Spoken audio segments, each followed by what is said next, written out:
Yo, listen up, I got a story about a teacher, Mr. Wright. Yeah, he's a biology creature. In the classroom, he's spitting knowledge like a preacher. With his lab coat on, he's the lyrical feature. He's got test tubes and beakers mixing up that potion, teaching us about cells and the process of mitosis. Hi, Year 11s, and welcome to the first PowerPoint for infectious diseases.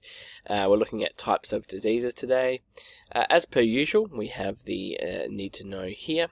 So this is the points that we're going to cover from the subject outline. You don't need to write this one down, but it is good to have this as a checklist to make sure you know everything at the end of the course. So, moving on, let's start talking about these types of diseases. So, first off, we need to know that diseases can be defined, or can be split up into two different types. There's infectious diseases and there's non-infectious diseases. Both of those we'll talk about in more depth. Before I suppose we get to that, we need that definition of what is disease. And disease itself is defined as any change to an organism that causes negative impacts to that organism. It could disrupt the structural, functional state of that organism. But as we said, two different types, infectious and non-infectious. We're going to talk a little bit about non-infectious, but then we're going to focus mostly on infectious diseases, as is the name of the topic.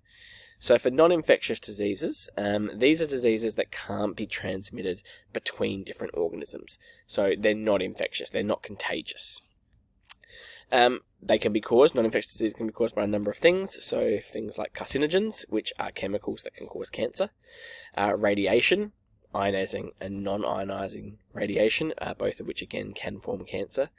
Gene mutations, allergic reactions to environmental factors, like things like hay fever. Lifestyle choices, so eating the wrong foods, not exercising, etc., which in itself can lead to organ and tissue failure degradation. So from all of that, non-infectious disease is essentially just any type of disruption to our structural or functional state of being that's not contagious or can't be passed on. Compared to infectious disease, which are diseases that can be transmitted between hosts. So they are infectious. We can pass it from one person to the other. When we're talking about infectious diseases, all of those infectious diseases are caused by what we call pathogens.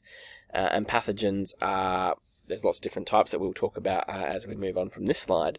But pathogens are, essentially they enter a host's body, and they cause disease by killing that host's cells, releasing toxins and disrupting normal cell function. When they do this, they're passing through the protective barriers of the host, so things like skin or mucous membranes and hairs, etc., to get into the host's body. And then they multiply inside that host while avoiding the immune system. Examples of these, and we're going to talk about all of these in the next few slides, bacteria, fungi, protists, viruses, parasites, and prions. So starting of all of those, we're going to start talking about bacteria, which is probably the most common of those. Bacteria, they're unicellular prokaryotic organisms. They reproduce through binary fission. All of this stuff is probably revision from the first topic. Hopefully you remember that. There's four main types of bacteria, which are all named based on the shape of the bacteria. So for example, bacilli are rod-shaped, cocci are spherical, Spirilla are spiral-shaped, and Vibrio are curved. When we're talking about bacteria, all types of bacteria do meet the criteria of Mr. Sheng.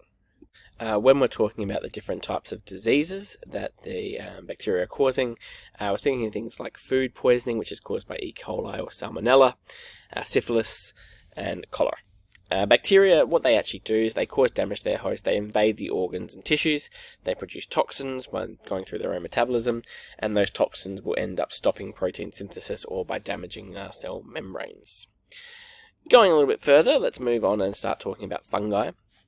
So fungi are heterotrophs. They can be single-celled, so things like yeasts, or they could be multicellular, things like filamentous molds and things like mushrooms, etc. They reproduce by producing spores, and they are classified based on where they grow and reproduce. So sometimes they grow on the host, in the layers of the host, so skin. Sometimes they form on the subcutaneous tissues, which is the inner layers of the skin, and sometimes they grow physically inside the host. Fungi themselves, they're responsible for ringworm and toenail infections, among other diseases. Moving forward to protists, these are unicellular eukaryotic organisms, so these ones are fully eukaryotic and they're definitely unicellular. They're heterotrophs, meaning that they have to absorb nutrients from their hosts and they're not producing their own. Again, they're going to be classified based on groups based on their site of infection, so they can be intestinal, urogenital, or blood and tissue.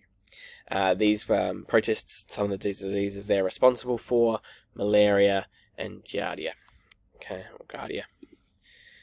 Viruses. Now, viruses are one we talked a little bit about when we looked at cells, mainly because they don't meet the criteria of Mr. Sheng, which means they are not technically living. There's debate in the scientific field whether viruses are actually living or non-living. We know that they're smaller than prokaryotic bacteria. We can't see them with our light microscopes. All that a virus actually is a nucleic acid, generally RNA, which is packaged inside a protein coat. And either the entire molecule enters the host or just that nucleic acid. The host then replicates the genetic material that's in that nucleic acid rather than the host's genetic material.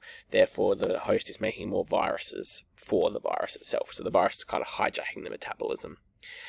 Some viruses that we know of, influenza, the common cold caused by rhinovirus, and of course COVID-19, which is the big last one, which was caused by SARS-CoV-2. The big one for these is that antibiotics do not work on viruses. They only work on bacterial infections. There are antivirals that can be prescribed to help people when they have viruses, but antibiotics will not work, and we'll talk about that a little bit later in the topic. In terms of parasites, usually we're talking about parasitic worms here. They live inside the host, they feed on the host's food. Generally they can cause no symptoms, but they will weaken the host because they're taking the host's food and hence energy sources. They'll then lay eggs inside that host, which are released in the feces for the host, which means just touching the feces or fecal matter. So if people aren't washing their hands correctly, etc., then these eggs can spread and then the parasites move to that organism as well. Parasites or parasitic worms are responsible for things like threadworm and nematode infections. Now, the last one that we're going to look at today is looking at prions. And prions are an interesting one because all the prion is actually a misfolded protein.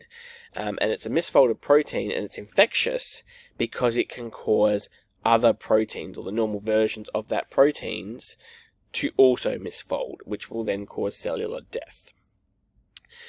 Generally, the symptoms of these, which are quite severe, include lesions in the brain, and diseases that we know that have been responsible for are diseases such as mad cow disease.